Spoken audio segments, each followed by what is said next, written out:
감추어졌던 비밀인 교회에 대한 말씀을 하고 있습니다. 우리가 교회라고 하면서 교회에 대해서 우리가 분명히 알아야 될 부분들이 있습니다. 교회는 이 구약시대에는 결코 알려지지 않았던 하나님의 비밀이었습니다. 그래서 이 교회는 이 구약 성경에는 결코 나와 있지 않습니다. 그러니까 많은 분들이 그 이스라엘을 교회와 동일시하게 하고 있는 것들을 보게 되는데, 이스라엘과 교회는 같지 않습니다. 이스라엘은 민족적으로 하나님께서 부르신, 이 땅에서 하나님께서 부르신 민족이고, 그래서 그들로 하여금 하나님의 복음을 사람들에게 증거할 수 있도록 하나님께서 부르신 민족입니다. 그런데 교회는 전혀 다릅니다. 우리 본문에서 3장 6절에서 보시면 이와 같이 말씀하고 있습니다. 이는 이방인들이 복음으로 말미암아 그리스도 예수 안에서 함께 상속자가 되고 함께 지체가 되고 함께 약속에 참여하는 자가 되는, 이것을 가리켜서 교회라고 말을 합니다. 그러니까 교회는 어떤 민족, 그 혈통으로 태어난, 우리가 출생에 의해서 한 민족이 되는 것을 가리켜 교회라고 말하지 않고, 교회는 믿음으로 말미암아서 함께 상속자가 되고 함께 지체가 되고 함께 약속에 참여가 하는 자가 되는, 즉 하나님의 자녀가 되는 이와 같은 자들을 교회라고 가리킵니다. 그래서 우리가 이스라엘 사람들이 이스라엘 백성으로 유대인으로 태어났다고 해서 그들이 하나님의 자녀가 되지는 않습니다. 그들은 유대인이요 이스라엘 사람들이요 하나님의 백성으로서 이 땅 가운데서 하나님의 언약 가운데 하나님의 말씀을 맡은 자로서 살아가는 것은 맞지만, 그렇다고 그들이 예수 그리스도를 통하지 않고 그냥 이스라엘 백성으로 태어났다고 해서, 유대인으로 태어났다고 해서 그들이 구원받는 것은 아니라는 것입니다. 여기에서 우리는 분명한 교회와 이스라엘의 분명한 차이를 우리는 알 수가 있는 것입니다.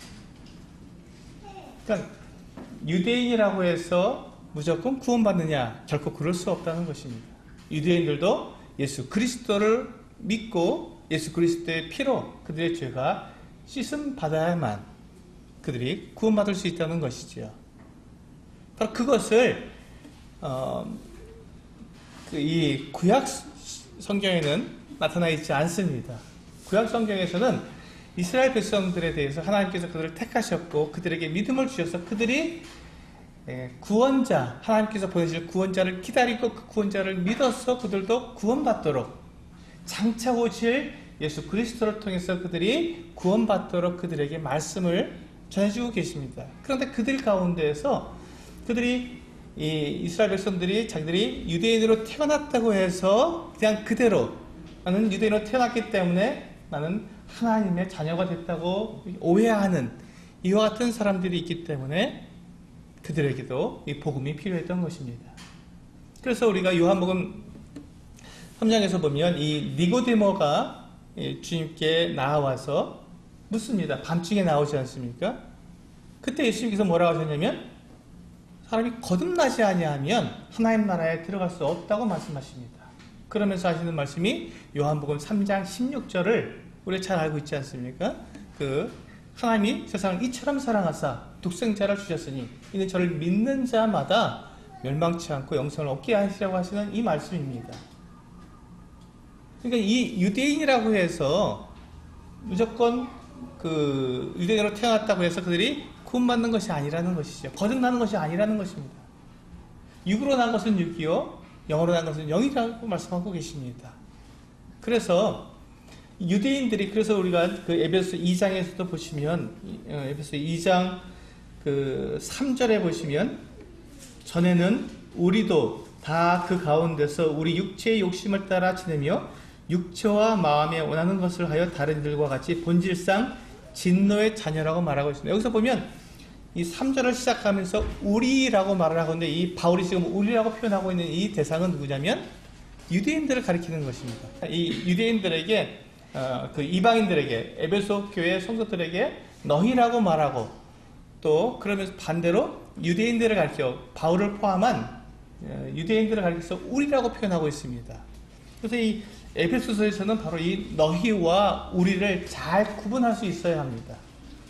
그래서 이 지금 에베소 이 이방인들을 가리킬 때 2장 1절에서 보시면 허물과 죄로 죽었던 너희를 살리셨다 하고 말씀하고 있습니다. 그래서 이방인들은 허물과 죄로 죽었던 사람들이라고 말씀하고 있는 것입니다.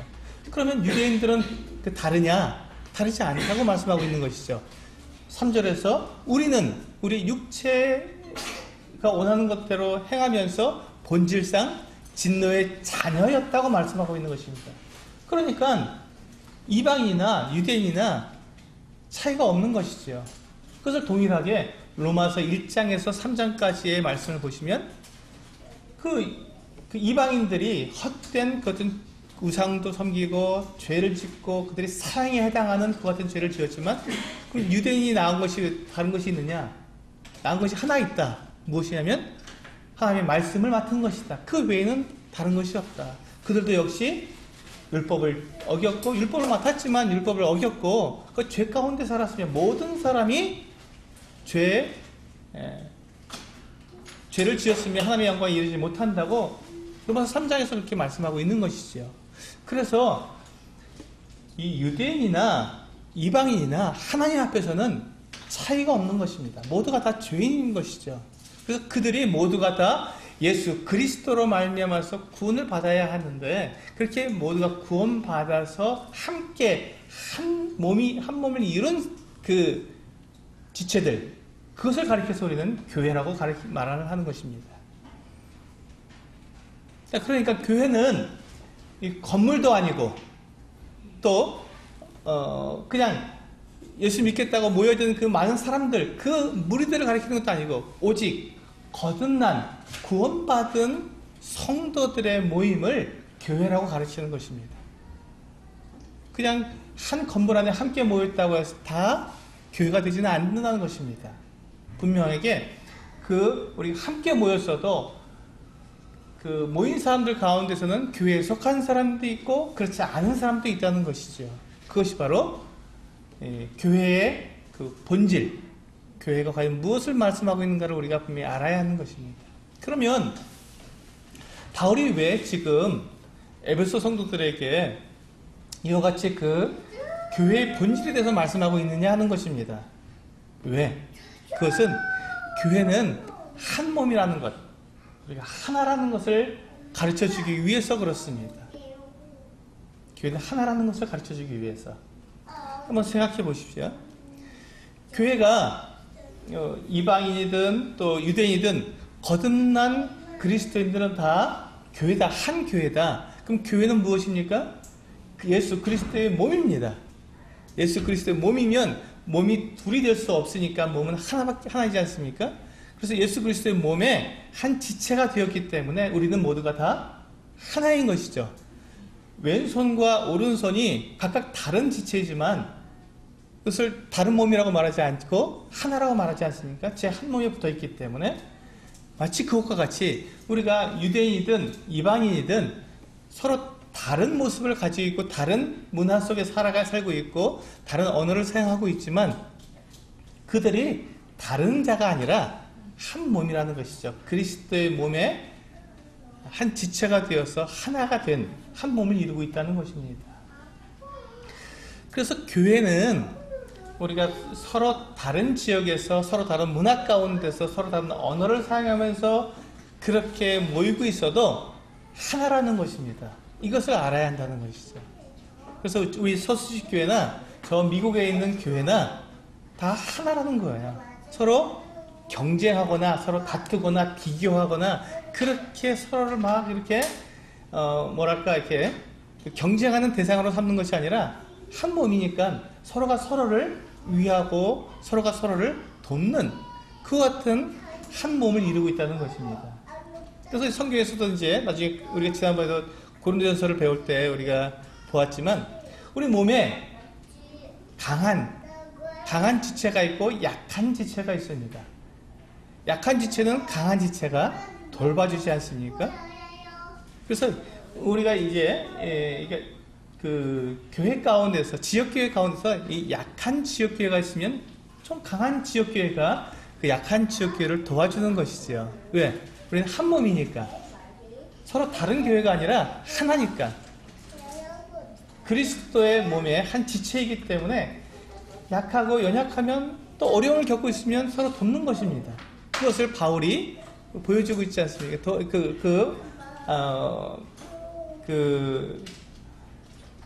예루살렘 교회가 그 기근으로 해서 어려움을 겪었을 때 그 이방인 교회들이, 이 마게도냐 교회의 성도들이 연보를 해서 그 연보를 가지고 더액의 연보를 가지고 가서 이 예루살렘 교회 성도들을 도운 것을 통해서 예루살렘 교회 성도들이나 또 이 마게도냐 교회에 있는 성도들이나 다 한 몸이다, 하나다라는 것을 보여줬지 않습니까? 그렇습니다. 바로 그것처럼 연약하면 서로가 돕고 아프면 감싸주고 치료해주고 도와주는 것이 바로 이 한 지체가 하는 일이라는 것입니다. 이것이 바로 교회의 원리입니다. 근데 오늘 이 말씀에서 보시면 제목이 감추어졌던 비밀인 교회라고 되어 있습니다. 이게 굉장히 중요합니다. 교회는 이렇게 감추어졌고 드러나지지 않았던 비밀이었다는 것입니다. 그래서 하나님께서 창세 전부터 예수 그리스도를 통해서 마음속에 감추어 주셨습니다. 예정에 두고 계셨습니다. 알려주시지 않고 때가 되었을 때 그때 비로소 하나님께서 드러내시기 위해서 감추어 두셨다는 것입니다. 근데 이 감추어 둔 것이 누구에게 감추어 뒀는지 아십니까? 우리 그 3장 5절에 보시면 이와 같이 말씀하고 있습니다. 이제 그의 거룩한 사도들과 선지자들에게 성령으로 나타내신 것 같이 다른 세대에서는 사람의 아들들에게 알리지 아니하셨다. 사람의 아들들에게 알려주시지 않으셨습니다.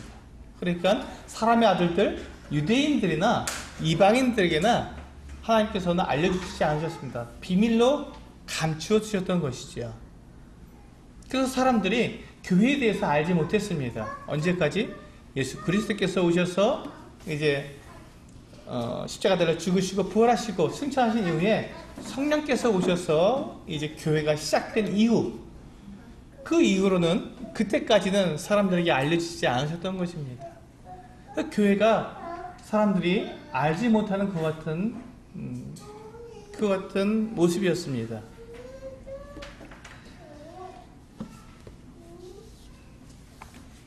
그런데 이제 이 비밀을 하나님께서 이제 사람들에게 드러내셨습니다. 그래서 누구에게 드러내셨냐면 이방인들에게 드러내주셨습니다. 먼저 유대인들에게 먼저 알려주셨죠. 유대인들에게 복음을 전해서 제자들이 구원을 받고 또 제자들로 인해서 예루살렘 이 사도행전 2장에 보시면 그때부터 이제 유대인들에게 복음을 전해서 유대인들이 구원을 받습니다. 그런데 이 유대인들이 오해하고 있었던 것은 무엇이냐면, 그렇구나, 복음은 유대인들에게, 우리 유대인들도 예수 그리스도를 믿어서 구원받아야 하는 거구나, 거기까지만 알았지 이방인들도 구원받을 수 있다는 것을 몰랐던 것이죠. 그래서 이제 그것을 바울에게 하나님께서 바울을 이방인의 사도로 부르셔서 이방인들도 동일한 복음을 듣고 구원을 받을 수 있어서 이 유대인들이나 이방인들이 다 한 몸이라는 것을 가르쳐 주셨습니다.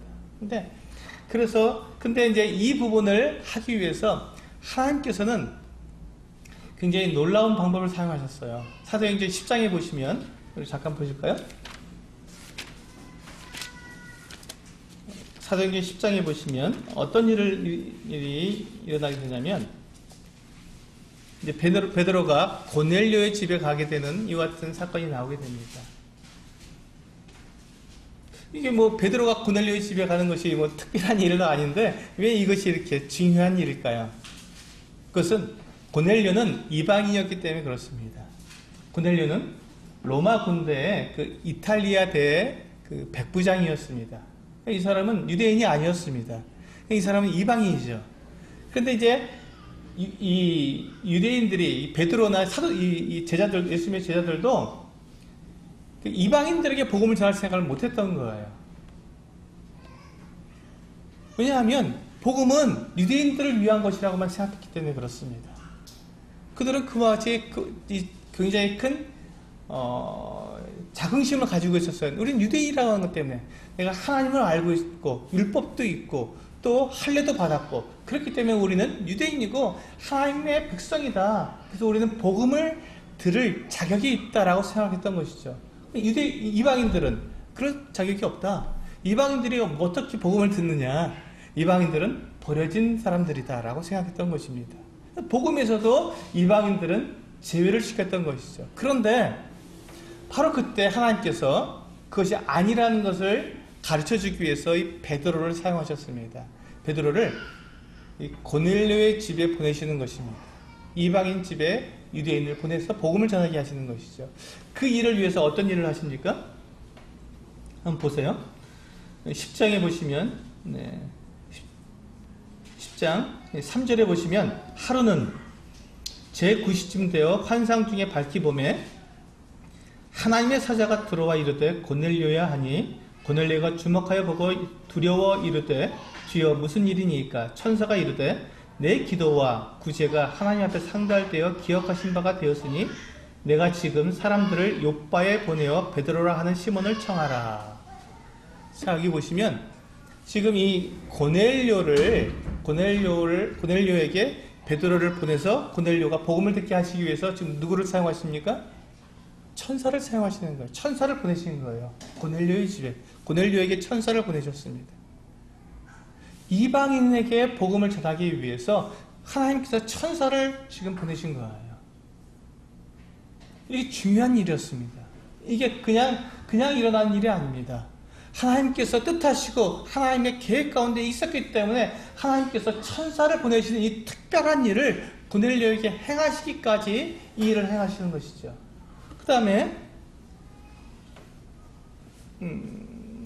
그 10절에 보시면 10장 10절에 보시면 사도행전 10장 이제 베드로에게 하나님께서 역사하십니다. 10장 10절 그가 시장하여 먹고자 하며 사람들이 준비할 때 황홀한 중에 하늘이 열리며 한 그릇이 내려오는 것을 보니 큰 보자기 같고 내 귀를 메어 땅에 들이웠더라. 그 안에는 땅에 있는 각종 네 발 가진 짐승과 기는 것과 공중에 나는 것들이 있더라. 또 소리가 있을 때 베드로야 일어나 잡아먹어라 하거늘 베드로가 이르되 주여 그럴 수 없나이다. 속되고 깨끗하지 아니한 것을 내가 결코 먹지 아니하였나이다 한데 이와 같은 사건이 이 같은 환상이 3번이나 반복이 되었습니다. 지금 하나님께서 이 유대인의 그 자긍심을 가지고 있고 복음은 유대인들만을 위한 것이라는 이 오해를 하고 있는 베드로를 깨우치기 위해서 하나님께서는 똑같은 환상을 3번씩이나 보여주시면서 베드로를 지금 마음을 바꿔놓고 계신 것입니다. 얼마나 중요했으면 하나님께서 분명하게 이 베드로를 고넬료의 집에 반드시 보내셔야 했기 때문에 이 베드로가 깨닫지 못하고 있는 이 마음을 바꾸시기 위해서 이 환상을 3번씩이나 보여주시고 계시는 것이죠. 고넬료에게는 천사를 보내주시고 베드로에게는 환상을 보여주셔서 이 놀라운 일을 이루시는 것입니다. 지금 베드로를 이방인에게 보내서 이방인들도 복음을 들을 수 있도록 지금 행하시는 거예요. 하나님께서. 이것이 하나님의 뜻이었기 때문에 그렇습니다. 자, 그렇게 되니까 그것을 이제 이 베드로가 이 고넬료 집에 다녀온 이후에 유대인들에게 고백하는 부분이 있습니다. 이게 어떤 내용이었는지, 네. 사도행전 그 뒷장에 보시면 11장에 보시면 이와 같이 말씀하고 있습니다. 11장 17절부터 17절과 18절을 보시면 베드로가 그 유대인 그리스도인들에게 이와 같이 이야기하고 보고하고 있습니다. 그런즉 하나님이 우리가 주 예수 그리스도를 믿을 때 주신 것과 같은 선물을 그들에게도, 이방인들이죠, 고넬료 집안 사람들입니다. 그들에게도 주셨으니 내가 누구이기에 하나님을 능히 맡겠느냐 하더라. 그들이 이 말을 듣고 잠잠하여 하나님께 영광을 돌려 이르되 그러면 하나님께서 이방인에게도 생명 얻는 회개를 주셨도다 하니라. 이것입니다. 하나님이 여기 보시면 17절에 보시면 내가 누구이기에 하나님을 능히 맡겠느냐. 이게 베드로의 고백입니다. 하나님께서 계획하신 것을 사람이 막을 수가 없다는 것이죠. 유대인들은 오해를 했습니다. 유대인들은 오해를 했어요. 이방인들은 결코 구원받을 수 없다고 오해를 했습니다. 이 복음은 유대인들만을 위한 것이지 이방인들을 위한 것이라고는 생각하지 않았습니다. 그런 오해를 했습니다. 그런데 내가 누구이기에 능히 하나님을 맡겠느냐고 지금 베드로가 고백하고 있습니다. 그러니까 그 말을 들은 이 유대인 그리스도인들이 고백하기를 그러면 하나님께서 이방인에게도 생명 얻는 회개를 주셨다는 것을 인정하게 되는 것이죠. 그렇습니다. 유대인들이 생명 얻는 회개를 가지고 있다면 이방인들도 동일하게 생명을 얻는 회개를 가진 것입니다. 그러므로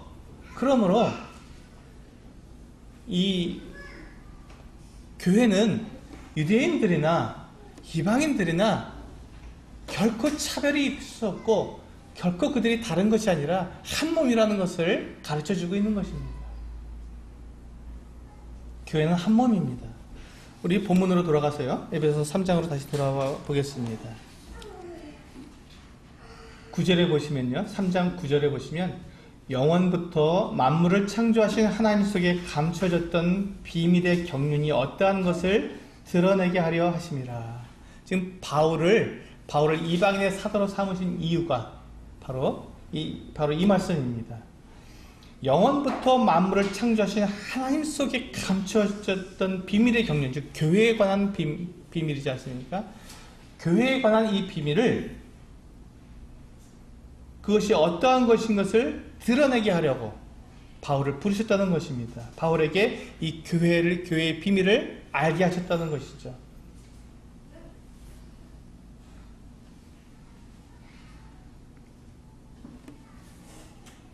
그래서 그 앞절에 보시면 우리 그 8절에 보시면 보세요. 모든 성도 중에 지극히 작은 자보다 더 작은 나에게 이 은혜를 주신 것은 측량할 수 없는 그리스도의 풍성함을 누구에게 전하게 하신다고요?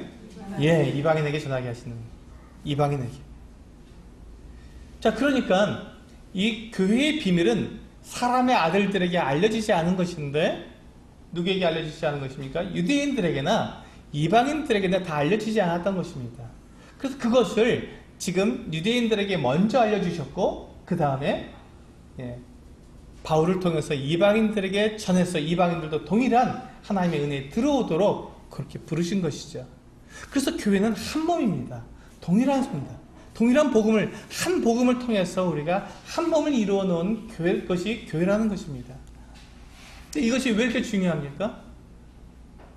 우리가 이 교회가 한 몸이라는 것을 우리가 인정하는데, 그럼 이 한 몸이라는 것이 무엇을 의미하는지 우리가 알아야 하기 때문에 그렇습니다. 우리가 한 몸이라는 것은 우리가 똑같아야 하나가 되는 것은 아닙니다. 우리가 구원받은 성도들이 모였을 때 우리가 똑같은 말을 하고 똑같은 생각을 가지고 똑같은 견해를 말해야만 우리는 하나가 됐다라고 말하지 않는다는 것입니다. 이것이 대단히 중요합니다. 우리 견해가 좀 다를 수 있습니다.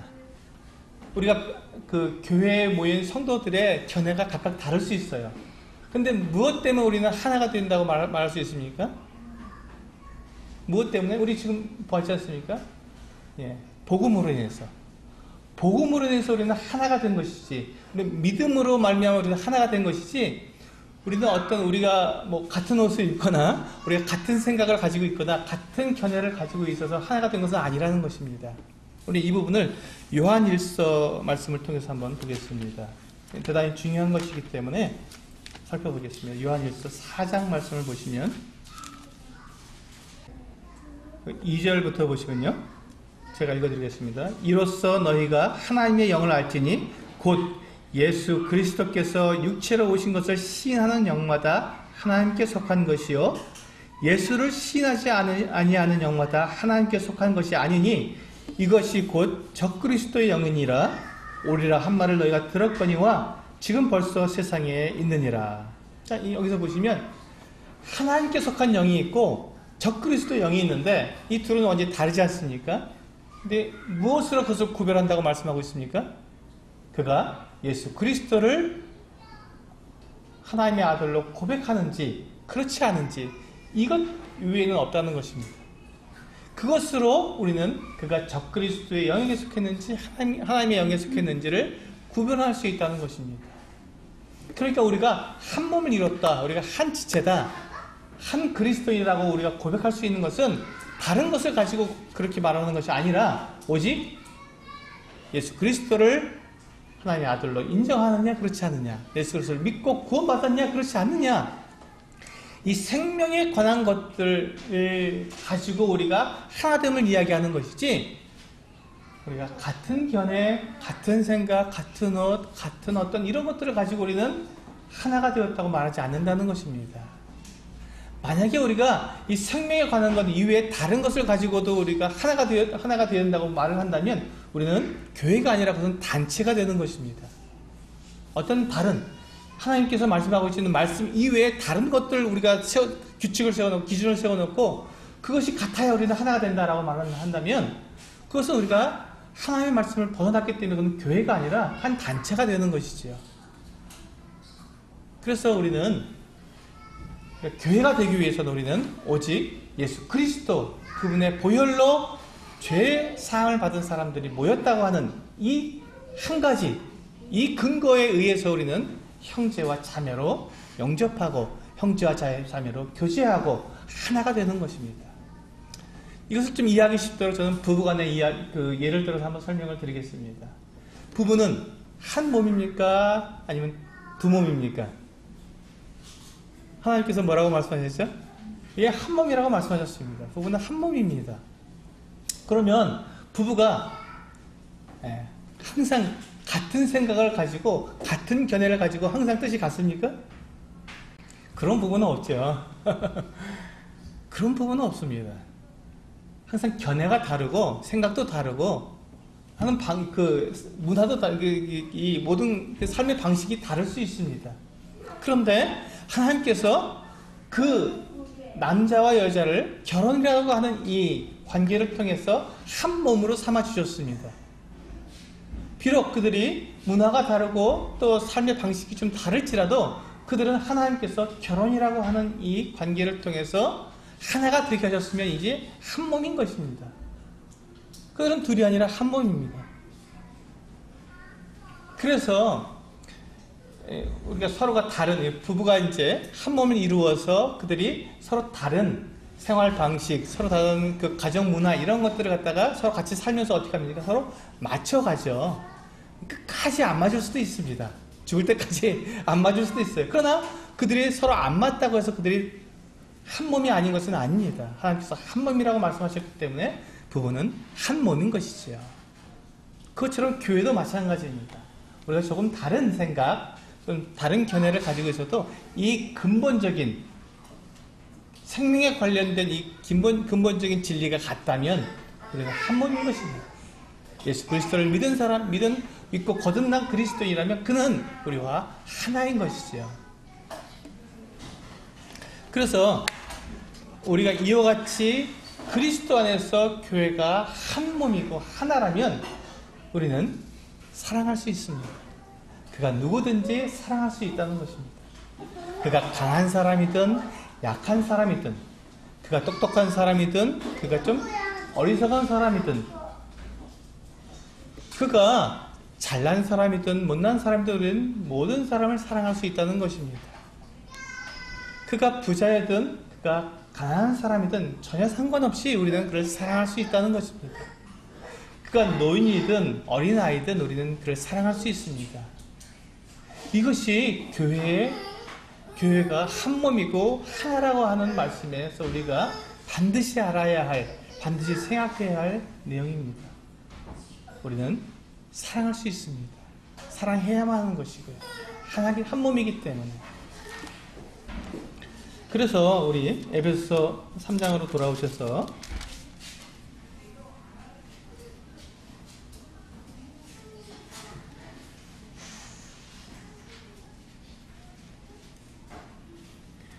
하나님께서 이제 이 비밀을 감춰주신 비밀, 이 교회를 감춰주셨는데, 이 먼저 사람의 아들들에게 감춰주셨고, 두 번째로 감춰주신 대상이 있습니다. 바로 10절에 보시면, 이는 이제 교회로 말미암아 하늘에 있는 통치자들과 권세들에게 하나님의 각종 지혜를 알게 하려 하심이니. 놀라운 것은요, 천사들도 이 교회에 관한 진리를 알지 못했습니다. 비밀을 알지 못했습니다. 오직 하나님만 이 교회에 관한 비밀을 가지고 계셨던 것이죠. 천사들도 알지 못했고, 그러면 사탄은요, 사탄 마귀도 역시 알지 못했습니다. 귀신들도 알지 못했던 거예요. 우리나라 말에는 귀신같이 알아맞힌다고 하는데, 귀신이라고 여러분 다 아는 것 같습니까? 그렇지 않습니다. 천사들은 모든 걸 다 아니까? 결코 그렇지 않습니다. 천사들도 모르는 게 많습니다. 왜냐하면 천사들도 피조물이기 때문에 모르는 게 많습니다. 그래도 배워야 합니다. 모든 것을 아시는 분은 딱 한 분밖에 없습니다. 오직 하나님 한 분밖에 없는 것이죠. 하나님만 모든 것을 아시지 천사들도 귀신들도 마귀들도 모르는 거예요. 사람들도 물론 모르는 것들이 많고요. 그래서 배워야 합니다. 근데 이 하나님께서 그 영원 전부터, 창세 전부터 마음속에 가지고 감춰주셨던 이 비밀인 교회는 천사들도 알지 못했습니다. 그래서 그들이 궁금해한 거예요. 하나님께서 이 사람들이 범죄했을 때 구원자를 약속해 주셨습니다. 여자의 후손이 뱀의 머리를 밟아서 승리하겠다고 하시고 구원자를 보내주시겠다고 약속하신 그 약속을 천사들도 들으면서 도대체 저 구원자가 누구일까 하고 궁금해했던 것이죠. 저 여자의 후손이 누구일까 궁금했던 것이죠. 그런데 그 이후에 하나님께서 또 계속해서 그것을 알려주시는데 보니까 다윗의 후손이 영원한 다윗의 왕자에서 영원한 왕이 되신다고 말씀해 주셨습니다. 그때 이 천사들도 궁금한 거예요. 도대체 다윗의 후손으로 오는 다윗의 왕자에 앉으실, 보좌에 앉으실 그 영원한 왕, 영광의 왕이 누구신가 하고 궁금했던 것이죠. 그런데 어느 날 하나님께서 하나님의 아들, 독생이신 예수 그리스도께서 하나님의 아들이신 하나님의 본체이신 그분께서 사람이 되신다고 하시는 거예요. 천사들도 너무나도 놀라운 일입니다. 어떻게 그런 일이 있을 수 있습니까? 도대체 왜 그런 일을 하십니까? 그때 주님께서 이 땅에 사람의 몸을 입으시고 이 땅에 오셔서 어떻게 되셨습니까? 십자가에 달려서 죽으셔야 하는 거예요. 천사들이 너무나도 놀라운 일입니다. 어떻게 하나님께서 생명의 주님이신, 생명의 근본이신 하나님께서 죽으실 수가 있습니까? 도대체 왜 죽으셔야 합니까? 네? 사람들을 위해서 죽으신다고 말씀하신 것이죠. 사람들을 위해서. 천사들은 이해가 될 수가 없었습니다. 어떻게 하나님이 사람들, 죄를 짓고 하나님을 떠난 그 죄인들을 위해서 하나님이 죽으셔야 하느냐, 도대체 왜 이런 일을 하셔야 하느냐고 천사들은 이해할 수 없었을 것입니다. 그런데 참 놀라운 것은요, 예수님께서 그렇게 십자가에서 죽으시고 부활하셔서 하나님의 그 십자가에 달리신 그 피로 말미암아서 이 사람들을 죄를 다 씻으셨을 때, 그리고 그들을 하나님의 자녀로 받아들일 수 있었을 때, 그때 비로소 이 천사들이 하나님의 지혜를 알게 된 것입니다. 그렇구나. 하나님께서 사람들을 하나님의 자녀로 삼으시기 위해서 이 놀라운 일을 행하신 것이구나. 참 놀라운 것은요, 이 천사가 죄를 지어서 마귀가 되었을 때요, 그들에게는 회개가 없습니다. 그들에겐 죄 용서가 없습니다. 그들은 하나님께로 돌아설 수 있는 기회를 주시지 않으셨습니다. 천사가 회개한 것 들어보셨습니까? 없습니다. 이 귀신들이 회개할 수 있는 기회를 하나님께 주신다는 성경 말씀 보셨습니까? 없습니다. 천사에게는 회개할 수 있는, 그들이 죄를 지었을 때 회개할 수 있는 기회를 주시지 않으셨지만, 하나님께서 사람에게는 이 육체를 가지고 있는 이 연약한 사람에게는 하나님께서 회개하고 죄 용서를 받고 하나님의 자녀가 될 수 있는 이 놀라운 은혜를 허락하신 것입니다. 어떻게 그 일이 가능합니까? 라고 천사들이 물었을 때 예수 그리스도 그분의 희생과 그분의 십자가가 바로 그 일을 행하셨다고 보여주신 것입니다. 그래서 얻으신 것이 무엇입니까? 그 십자가로 얻으신 것이 교회입니다. 교회입니다. 바로 이 교회. 그래서 우리는 하나가 되었습니다. 예수 그리스도의 몸의 한 지체가 되었습니다. 이것이 바로 하나님께서 이 천사들에게, 하늘에 있는 권세와 통치자들에게 알려주시고자 하시는 그 하나님의 지혜입니다. 어떻게 사람이 이런 것들을 생각할 수 있겠습니까? 생각하지 못합니다. 어떻게 그런 일을 사람이 생각해낼 수 있겠습니까? 천사들은 절대 이해할 수가 없었죠. 오직 하나님만, 사람을 구원할 수 있는 그 지혜, 죄인을 용서할 수 있는 그 지혜는 하나님께만 있었던 것입니다. 그래서 하나님께서 그 지혜를 알려주시고, 하나님께서 이 영원전부터 하나님 속에 감추어졌던 비밀인 교회를 드러내 주신 것이죠. 이것이 바로 교회의 모습, 이것이 교회입니다. 우리는 그래서 교회 안에 우리가 서로 다른 모습을 가지고 있고, 때로는 내 마음에 이렇게 잘 들지 않는 그런 속도가 있다 할지라도 우리는 그 성도에 대해서 우리는 비난하거나 불평할 수 없다는 것입니다. 우리가 조금 다른 모습으로 주님을 섬기는 그와 같은 다른 이 그리스도인들이 있다 할지라도 그들을 우리는 비난할 수 없다는 것입니다. 그들이 하나님의 아들 예수 그리스도, 그분을 예수님을 하나님의 아들로 그들이 고백하고 신앙한 그들은 우리와 동일한 믿음, 동일한 예수 그리스도에 대한 지체가 된다는 것이죠. 그래서 이 놀라운 하나님의 은혜를 입은 교회를 위해서 바울은 이제 14절부터 기도하고 있습니다. 이 바울의 기도가 정말 놀라운 기도입니다. 한번 보시겠습니다. 14절부터 이러므로 내가 하늘과 땅에 있는 각 족속에게 이름을 주신 아버지 앞에 무릎을 꿇고 비노니. 자, 이제 드디어 바울이 교회를 위해서 기도합니다. 도대체 교회가 어떻게 행하기를 원해서 하나님께 기도하고 있는지 그 내용을 살펴보도록 하겠습니다. 그런데 바울이 지금 기도하고 있는 대상이 누구입니까? 각 족속에게 이름을 주신 하나님이라고 말씀하고 있습니다. 각 족속은 하나님께 속한 그와 같은 자들입니다. 하나님께서 각 족속에게 이름을 주셨습니다. 우리 대한민국, 하나님께서 우리에게 이름을 주신 것입니다. 중국, 일본, 하나님께서 이름을 주셨습니다. 각 민족들에게 이름을 주셨습니다. 왜? 하나님께 속해 있기 때문에 그렇습니다. 하나님께서 만드셨기 때문에 그렇습니다. 이 모든 인류의 모든 족속을 한 혈통으로 만드신 이 하나님 앞에 기도하는데 뭐라고 기도하고 있습니까? 16절 그의 영광의 풍성함을 따라 그의 성령으로 말미암아 너희 속사람을 능력으로 강건하게 하시오며. 바울이 기도한 첫 번째, 이 교회를 위해서 기도한 첫 번째는 속사람이 강건하게 되기를 위해서 기도했습니다. 속사람. 우리의 이 육체의 건강을 위해서 기도한 것이 아니라 우리의 내면의 영적인 우리 내면에 있는 우리 속사람이 강건하기 위해서 기도했습니다. 우리 이사야서 말씀을 한번 보시겠습니다. 이사야서 26장 한번 보시겠습니다. 26장 3절 제가 읽겠습니다. 같이 읽겠습니다. 이거는요. 같이 한번 읽어보겠습니다. 996쪽에 있는 이사야서 26장 3절 같이 읽겠습니다. 시작. 주께서 심지가 견고한 자를 평강하도록 지키시리니 이는 그가 주를 신뢰함이니이다. 이것입니다. 심지가 견고한 자, 속사람이 강건한 자, 같은 말씀입니다. 심지가 견고한 자는 평강하도록 인도하신다는데 왜 그렇습니까? 그가 주를 신뢰하기 때문에 그렇습니다. 하나님을 믿고 하나님께 의뢰하고 하나님을 의지하기 때문에 그는 평강하고 평강한 것입니다.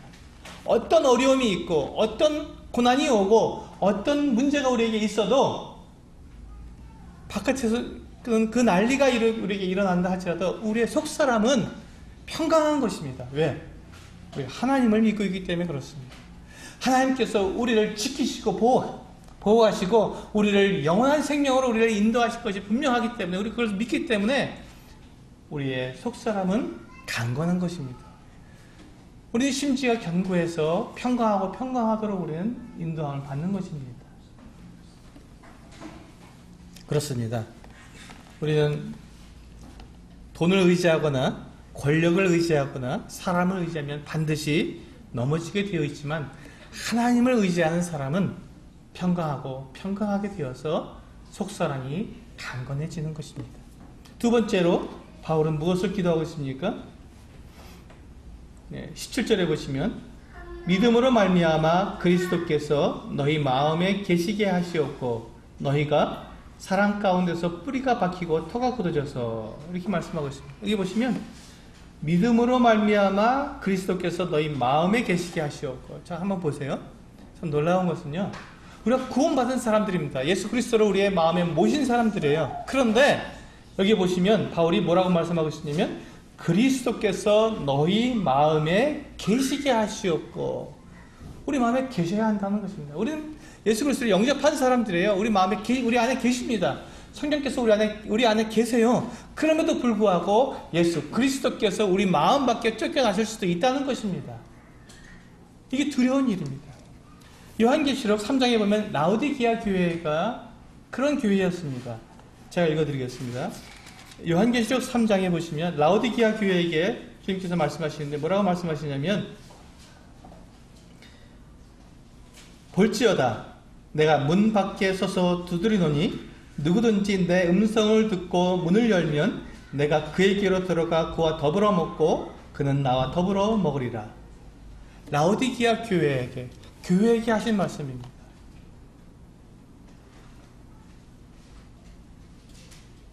우리는 예수 그리스도를 우리 마음에 모신 사람들이지만 우리의 믿음으로 하나님의 말씀을 믿지 않고 하나님의 말씀에 우리가 순종하지 않고 우리 하나님을 우리가 의지하지 않는 사람이 된다면 결국 예수 그리스도께서는 우리 마음에 밖에 계시는 것입니다. 주님께서 문 밖에서 우리의 문을 두드리고 계셔야 한다는 것입니다. 우리 안에 들어와서 함께 먹고 마시자고 함께 살자고 우리 바깥에서 우리의 마음을 두드리셔야 하는 그와 같은 상태에 있다는 것입니다. 그럴 수도 있다는 것입니다. 에베소 교회 성도들에게 바울은 그리스도께서 우리 마음에 계시게 해달라고 무엇으로요? 믿음으로. 예수 그리스도께서 우리 안에 계실 수 있는 비결은, 그 방법은 우리가 하나님의 말씀을 믿는 것, 그것밖에 없습니다. 우리가 예수 그리스도를 믿을 때 우리의 마음에 영접한 것처럼 우리 안에서 예수 그리스도께서 역사하시고 우리와 더불어 먹고 마시기 위해서는 우리가 예수 그리스도의 말씀을 믿어야 하는 것입니다. 동일합니다. 원리는 같습니다. 믿지 않으면 비록 우리 안에 성령께서 우리 안에 계시지만 주님은 우리 마음 바깥에서 우리를 바깥에 내쫓기셔서 우리 마음 안에 들어올 수가 없는 것이지요. 우리를 하나님께서 원하시는 대로 우리를 인도해 가실 수가 없는 것입니다. 그래서 바울은 믿음으로 예수 그리스도께서 우리 마음 안에 계시기를 기도했습니다. 교회는 그래야 합니다. 교회는 믿음으로 나아가야 합니다. 세 번째로 아까 17절 뒷부분에서 봤지만 너희가 사랑 가운데서 뿌리가 박히고 터가 굳어져서 그렇습니다. 우리가 사랑 가운데서 뿌리가 박히고 터가 굳어지기를 기도했습니다. 여러분 하나님은 사랑이십니다. 하나님은 사랑이세요. 하나님 본체가 사랑이십니다. 하나님 본질이 사랑이십니다. 그런데 하나님을 믿는 그리스도인들이 서로 사랑하지 않고 미워하고 반목하고 서로 원망하고 불평한다면 그건 하나님의 본질과 맞지 않는 것입니다. 그래서 바울은 그와 같이 말씀하고 있는, 그렇게 기도하고 있는 것입니다. 우리가 사랑 가운데서 뿌리가 박히고 터가 굳어지도록. 교회는 바로 이 사랑 안에 있을 때 뿌리가 깊이 내려지고 든든해지고 터가 굳어진다는 것입니다. 교회의 터는, 교회가 그렇게 든든하게 세워질 수 있는 그 근본은 사랑 가운데에서만 가능하다는 것이죠. 사랑하지 않고는 교회가 결코 건강하게 세워져 갈 수가 없다는 것입니다.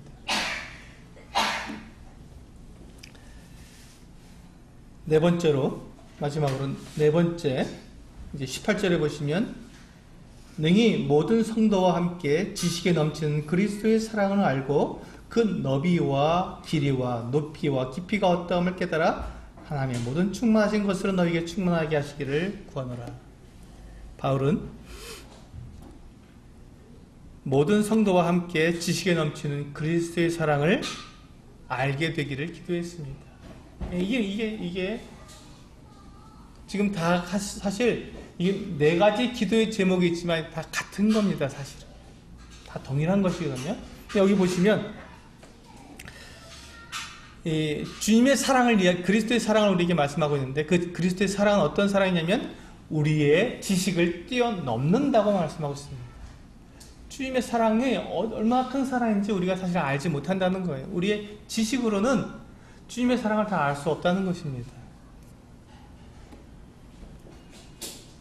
사실 우리가 알고 있는 주님의 사랑은 일부분이에요. 일부분. 그래서 지금 바울은 주님의 그 사랑이 그 넓이가 얼마큼 되는지, 또 길이가 얼마큼 되는지, 높이와 깊이가 얼마큼 되는지 우리가 알 수 있기를 기도하고 있는 것입니다. 그렇게 되면요, 우리가 정말로 그리스도의 사랑을 우리가 알게 되면 어떤 일이 일어나는지 아십니까? 회개하는 일이 일어납니다. 회개하는 일이. 요한계시록에서 그 7교회에게 하나님께서 공의하신 말씀은 회개하라는 말씀이었습니다. 그리스도의 사랑을 알게 되면 우리는 회개하는 일이 일어나게 됩니다. 이것은 마치 자녀들이 부모 속을 썩이고 부모를 막 이렇게 막 부모님 나에게 해준 게 뭐가 있냐고 막 부모님을 이렇게 막 대들고 그렇게 막 성장하다가 나중에 다 장성해서 부모님의 사랑을 깨닫게 되었을 때, 그때 어떻게 됩니까? 참 부모님이 나를 이렇게 사랑하셨구나 하고 후회를 하게 되고 참 자기가 잘못했다는 것을 뉘우치게 되죠. 우리가 그리스도의 사랑을 알게 되면 내가 지금 이렇게 살고 있는 이 삶이 온전한 삶이 아니었구나. 내가 이렇게 하나님을 원망하고 내가 이렇게 성도들을 판단하고 비판했던 것들이 온전한 삶이 아니었구나. 예수 그리스도의 사랑을 내가 알게 되게 되면 그 같은 부분들에 대해서 우리가 회개하게 된다는 것입니다. 회개하게 되었을 때 우리는 비로소 하나님의 사랑 가운데 거하게 되고 믿음 안에 거하게 되고 결국 모든 교회가 온전하게 성장하게 되는 것입니다. 서로 사랑할 수 있게 되는 것입니다. 다른 성도를 사랑할 수 있는 방법은요, 내가 죄인임을 아는 것입니다. 내가 연약한 자임을 고백할 때 다른 성도의 연약함을 내가 받을 수 있어서 우리는 서로 사랑할 수 있게 된다는 것입니다. 나는 잘하고 있는데 저 성도는 왜 저래? 라고 생각하게 되면 우리는 사랑할 수 없습니다. 내가 하나님 앞에서 정말 회개하게 될 때 내 자신이 얼마나 부족하고 연약한 자인지 그리스도의 사랑의 너비와 길이와 높이와 깊이를 알게 될 때 우리는 그것을 분명히 알게 될 것이고, 그렇게 될 때 우리는 성도들을 온전한 마음으로 사랑할 수 있고 진정한 마음으로 사랑할 수 있게 될 것입니다. 바울은 바로 그것을 우리에게 알려주고 싶어서 바울은 우리에게 그것이 이야기하고 있습니다. 지금 이 교회, 이 놀라운 교회에 대한 비밀을 우리에게 말씀해주고 있는 것은 우리가 서로 사랑할 수 있게 위해서, 우리가 한 몸이기 때문에 서로 사랑할 수 있게 하기 위해서 바울은 우리에게 이 교회의 놀라운 진리를 우리들에게 알려주고 있습니다. 호수교회 성도님들, 정말 주님을 사랑하고 계시고 주님께서 우리를 정말로 인도하고 계시고 우리 가운데 주님의 영광이 나타나고 있습니다. 정말로 우리가 감사합니다. 바로 이때 우리는 이 주님께서 우리에게 가르쳐주신 놀라운 교회의 진리를 통해서 그리스도의 이 지식에 넘치는 그리스도의 사랑을 알아서 그 넓이와 길이와 높이와 깊이를 깨달음으로 온전하게 성도들을 사랑하고 온전하게 연약한 성도들, 부족한 성도들을 내가 받을 수 있는, 그래서 우리는 하나가 될 수 있는 우리 서수있게 성도님들 되시기를 주님의 이름으로 기도합니다.